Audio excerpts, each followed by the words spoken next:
Hello, I'm Jonathan Sutherland, and this is the Scottish Football Podcast. All the news, views, and analysis you need on Monday, the 16th of February. A supercharged Sunday lived up to the billing, and we had a blockbuster at Ibrox. Shamiti had a hat-trick, and Shamiti scores! And it's an almighty victory for Rangers! Rangers came out on top in an epic encounter. Where does that leave the title race? And there was late drama at Rugby Park. And it comes a big chance, and Uka scores! Oh, what a finish once again! Leonardo Uka in amongst the Celtic fans! Celtic yet again striking injury time to edge past Kilmarnock. And Aberdeen falter again as Motherwell keep up their incredible season. I'm frustrated, obviously, defeat, but I think we should have got something out of the game. I think we had enough chances, clear chances to score. I think we dominated the ball at times, but again, it's coming away with no points there. We'll guide you through everything you need to know from the weekend action.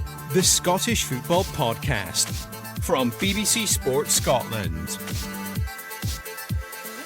I'm delighted to say I'm joined by Jackie McNamara and Michael Stewart. We've just finished doing Sunday Sports Scene, and Michael, you've just delivered the sensational tip that you're going to back now Motherwell for the title. Quite incredible. That's what you said, wasn't it? It's not like you to misinterpret what was said, Jonathan, is it? A bit of journalistic licence, perhaps. Perhaps. Let me just clarify the standings so we know exactly where we're at. Hearts are still on top. They've played 27 matches. They're on 57 points. Rangers are second. They've played 27 matches. They're on 55 points, 2 points behind Hearts. Celtic are in third place on 54 points, 1 point behind Rangers, but Celtic do have a game in hand. If they won that, they'd obviously go level on points with Hearts. And Motherwell, who Michael is edging towards backing, they are on 47 points. And they do have a game in hand. So if they won that game in hand, that would move them to within 7 points of Hearts, which is quite incredible, Michael. Let's start with Motherwell, shall we? Because, as we were saying on the programme, they beat Aberdeen, obviously.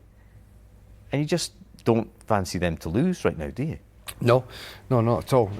Obviously, I was talking as well about it wasn't just a fascinating weekend of games. It was midweek as well. You know, it's been two sort of full rounds of games, and Motherwell's performance against Rangers midweek was outstanding. To be fair, they deserved to win the game, but ultimately, you know, they were playing catch up, having Rangers scored a very, very good goal early on, and Motherwell couldn't convert. Now, that could well prove, you know, their Achilles heel, having drawn too many games. They've only lost 3.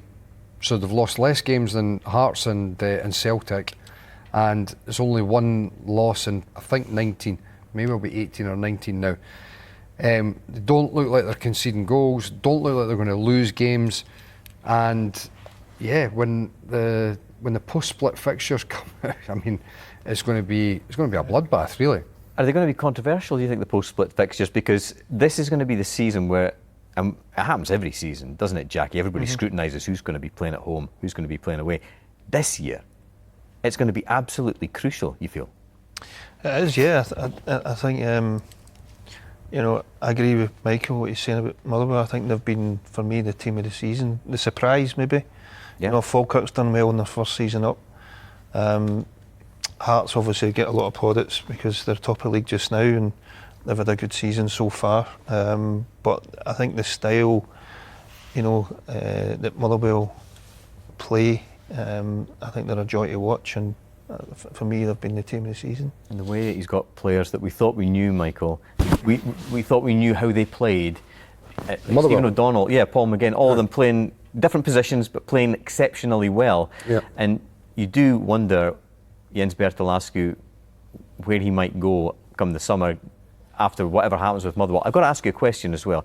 I was being kind of facetious. Obviously on the programme you talked about Motherwell being in the title race, and it does feel quite incredible that we live in a time where Scottish football has 4 teams that you can make a case for vying for the title. And I think everybody loves that. It's absolutely refreshing. Are you going to get around to that question? I think I've forgotten where I was going exactly. But I was going to ask you, actually, I've got a question for you. Not who's going to win the title. Do you know if Motherwell have won the title in the past? Do I know if they have won it? Yes. Yeah, they have won it. Okay, which year? They won it in the 50s, did they not? The 30s. But The good 30s, try. was it? Thanks for coming. No, but they've won the title. I had to check that, to be honest, because I wasn't quite sure. 1932. 32. I thought it was the 50s. Anyway, I mean, the season's been that crazy that the way that they've built momentum and progressed as a team, and I said this, quickly on air on Sports Scene about the one thing I did a game against Morton in the Premier Sports Cup group stage, and there'd been some sort of good performances prior to it, but they were really struggling to score in the group games before that. They managed to score a few goals that night, but just watching them straight away was like there's substance there. It was not, you could just tell, and I'm pretty sure on the record made the prediction, if they're able to find somebody that can score goals, they'll be the surprise package, they'll be in the top 6. Well, as every sort of marker comes along, they've surpassed it, and we're now at a position where I wouldn't write them off. I don't think they will do it. I think it's a long shot, but I would not write them off because they've progressed. That whole problem about the striker trying to find somebody to score, Massimiliano was more of a wide man. He's now their centre forward. He's their centre forward. They've got the likes of Justin Slattery as sort of 2 10s. Then they've got midfielders that have got great energy and a bit of poise with Watt and Fadinger and Priestman as well. They've got a great balance to the team. And yeah, they've not got big bruising centre halves, but they control the game so much that they're not having to have defenders that are, sticking their head on the ball and defending their box.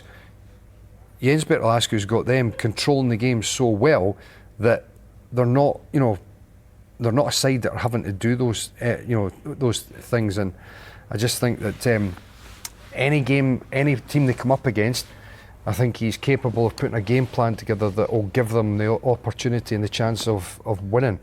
And I mean, obviously, huge win for Rangers.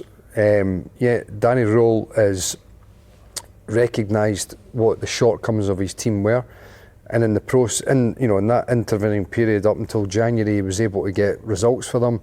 He's recruited to a certain type to give them, I think, an ability to be able to go toe to toe with the likes of Hearts with intensity, and you saw that today. When Hearts are missing a few players, it's causing them big problems. And their signings, I'm not sure about some of the guys that Hearts have brought in. They needed them to come and hit the ground running, and it's definitely not happened. Name names. Well, Chesnikov is obviously one that was spoken about a lot, and he's played a couple of games now, and I've not seen him take a fullback on once yet. Aju's been in since the summer. He's had injury problems, but again, first start today. Hearts are a team that have intensity, in their play in regards to physicality, intensity, and they've got a real threat at the top of the park. And I'm not sure that I'm seeing it with those guys. Kabori doesn't look like a real threat up top when Shanklin's obviously missing. Altena's come in with a lot of hype as obviously a highly regarded fullback. Not sure that the manager's convinced about him. Left him out from a the lot, and to be honest, I can understand why he's wanting to have the sort of more physical presence in there. But then he came on the day playing a bit higher up. Again, he never took anyone on. So right midfield has been a problem position for Hearts all season long. Right midfield, right wing, and I'm not sure that they've solved it yet. And without Shanklin, centre forwards is an issue. Well, Shanklin and Devlin, I mean, they are the elephants in the room. And not even Devlin though. Sorry to interrupt there, because Mark Leonard's come in and plugged. And he's a very good player. Yeah. It's slightly different style of player though. Yes, they are. Mark Leonard's got far greater technical ability. Yeah. Controls the ball really well. And he's maybe not as athletic and as dynamic getting around, but it's not a weakness, whereas it's a real strength for Devlin. But he's got great technical ability, he can control the ball. But right midfield and centre forward are a problem for Hearts at the moment. How concerned are you, Jackie, for Hearts right now? Obviously, they played well and took the lead twice against Rangers today, but ultimately came undone. And maybe the performances recently have received a bit of criticism. They've still more or less been getting the results, but are they feeling the burden now of missing big players like Cammy Devlin and Lawrence Shanklin for you? I think they are, but I think the the pressure there, it's maybe starting to get to them now. You know, you've got Shackland's a big miss for him. I think he holds the ball up well. He brings others into play. You know, but I think at half time Dell changed it and went to a 5. You say a 3 at the back, but it became a 5. Mm-hmm. You know, a bit like Celtic in the last Rangers game. They pushed them back. Rangers pushed them back, and I thought they were all over, a bit disjointed in the second half. You know, who's going out wide? Finlay gets dragged out in the left back area for the third goal, just before they score, and he goes back to go back into the left centre half role rather than staying out wide and stopping the cross. So just little things like that in the back four that they're all comfortable, they know their jobs. I think when you change things, sometimes they get a wee bit spooked, and it looked, you know, I think Dell eventually changed it back to a 4 where they were more comfortable. Then obviously Rangers get the breakaway, you know, from I think it was a corner, and Hearts should have done better with that as well. But that was the game was finished at that point. Michael, I asked him on the programme Sports Scene about Youssef Chermiti. Obviously gets a hat-trick today. Does he have the potential to be a top striker? Michael, not of that opinion. What is your assessment of Chermiti? It seems a very frustrating figure in so many ways. Obviously, he's been talked a lot about this season. Mm-hmm. He's not come alive that often, but he did, of course, get those 2 big goals against Celtic and a big hat-trick today. Yeah. What's your stance? He's only 21 years of age. He's young. I agree with Michael. I think the biggest thing is consistency. You know, has he got attributes? Yeah, he can move. He's physical. He's good in the air. Technically, he's not brilliant. But he says he scores a hat-trick. He looked world class against Celtic in the second half. I think that was more down to the Celtic's defending, but that was the Wilfred Nancy. I think if you're going to lead the line for Rangers, you know, you've got to have that every game. Mm-hmm. You've got to have that consistency. You've got to, you know, be on the end of everything and be able to finish. You put through. Yeah, you say he got a hat trick today and he's run away with a match ball. So, what's his reaction to that now? You know, again, strikers are all about confidence, but for him it has to be some kind of consistency there. Let you have your say again on it, Michael, on the podcast here if you like. I mean, there's been a lot of criticism about Rangers not scoring enough goals from open play, and well, they did get them today. Yeah, well, I mean, they've started to chalk up a few goals, haven't they? Yeah, they certainly have. But I think, you know, rather than putting it down to just pure great inventive play, I think it's more force, intensity, which is what Danny Rose brought in January. When you look at Romans, I think far better than McNamara. Looks more athletic, more physical presence. Chikawani in the middle of the park, same thing, physicality. Nadiri up top, exactly the same. Skov Olsen, don't think he's athletic, but he's got technical ability, and he's a physical, you know, size as well. Mm-hmm. So I think he's clearly recognised that they were too easily overpowered before Rangers, and he wanted to bring that. And when you looked at his team selection, and Danny Rowe, he mentioned that during the week against Motherwell, the fact that he referenced another tough game in 3 days' time. Very unusual for a manager right before a huge game to talk about another game that's coming up. But I think he clearly looked at these 2 games as a sort of back-to-back, that one was not going to be in isolation of the other, and you saw that with his team selection. He got a bit of criticism, and I can understand why, about his selection against Motherwell. But coming away from it now, you know, having beaten Hearts, I think he'll be feeling vindicated to a certain extent. And on the Chermiti side of things, I mean, if you're looking at him and ignoring the transfer fee, then for me personally, it doesn't really alter things a great deal, because I'm not seeing.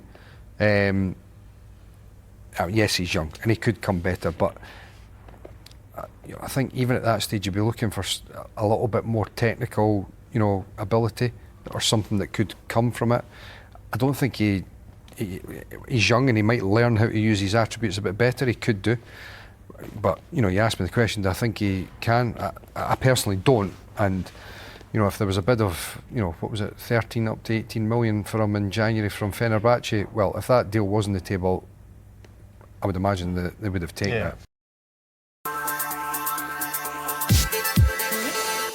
Let's talk about Celtic, and they've had to salvage it again, Jackie. Good comeback, but they left it late. And Martin O'Neill, I wondered if your hackles were rising when he was trying to liken this current Celtic team to the one that you played in back in the day. Yeah, I think he's obviously complimenting the players for their resilience the last few weeks. You know, you think they're out the game and they've come back really well and they've kept going and going, but you have to. You know, the pressure's on them. They had to win. They had to win today. That was a massive. In the first half, they weren't good enough. They were second best. You know, and being in the dressing room with Martin, I know exactly what I've been saying at half time, and you can see the reaction. He's brought on. What sort of thing would you be saying at half time? I'm intrigued. I need to know this. What would he be saying? He used the word poor after the game. I don't think he would have said poor at half time. Are you suggesting he uses profanities? But it's worked. He might have said pure. It's worked, and I think that's where his main attributes. Martin is in the dressing room. He's good at the right moments to get a reaction, to get the best out of the players, and to be honest, I think he's had the best out of the players in his first spell there after Brendan, and then he's had to do it again. He's had to chase again after Wilfred's reign, shall we say? But had he been in the whole time, Celtic for me would have been clear at this moment. I think it's so interesting because we obviously hear Martin O'Neill post-match press conferences, and he's, you know, the spirit of conviviality, genial, and all the rest of it. But in the dressing rooms, does he take no prisoners? Yeah, you must surely recognise that, Jonathan. No, I think it's interesting because you don't see that side of him in public, do you? No, but you can tell. I think he's very, very good. I think what he won't do is throw the players under the bus. Yeah. You know, he's very honest in his assessment after it. Just like, we were poor, and if he had lost today, he would say so. You know, he's not going to talk about transitions and moments and different things. He'll be saying, we weren't on it today. The basics. 3-year projects. Yeah, and I think you know, that honesty is and the players like that. And they'll say, I can see how he gets the best out of players.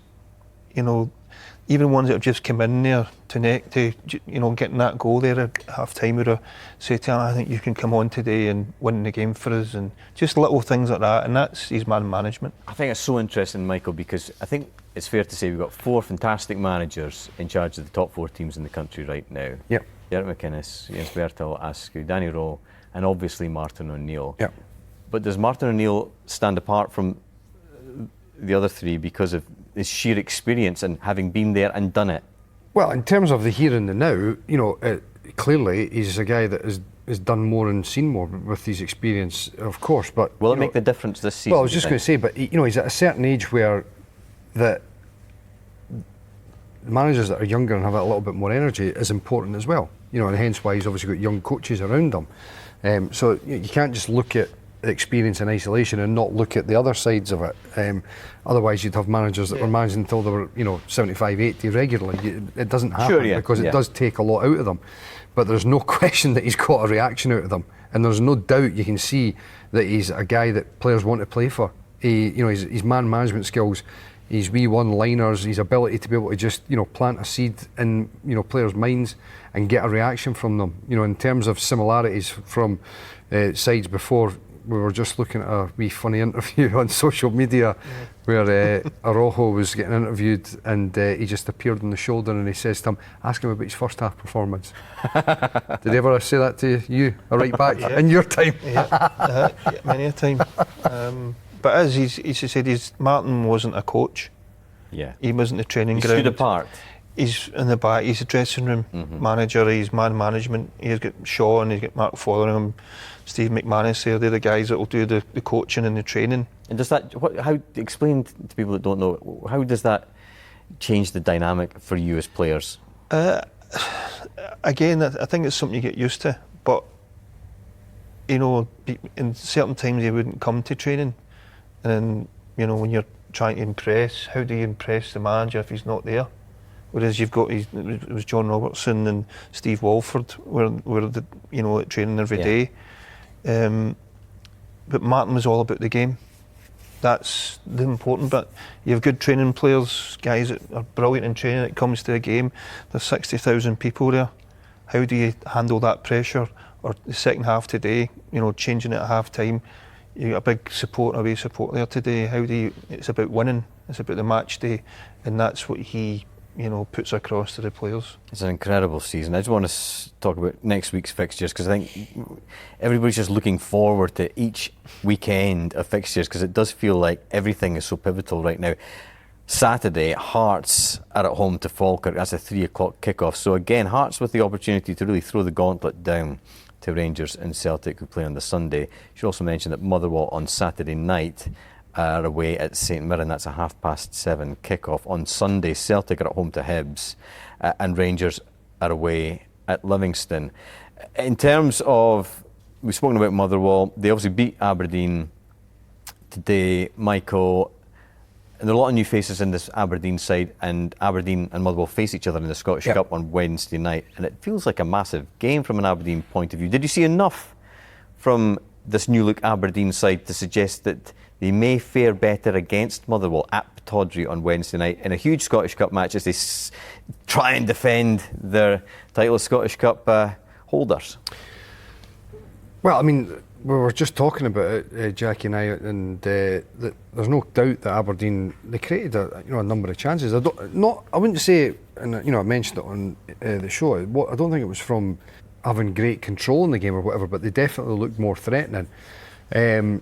There's a lot of work needing to be done at Aberdeen, and of course they've got Peter Leaving and Tony Docherty in until the end of the season, which brings a little bit of clarity, but at the same time there's still clearly a lot of upheaval and change that's going to happen at Aberdeen by the time the season finishes and comes.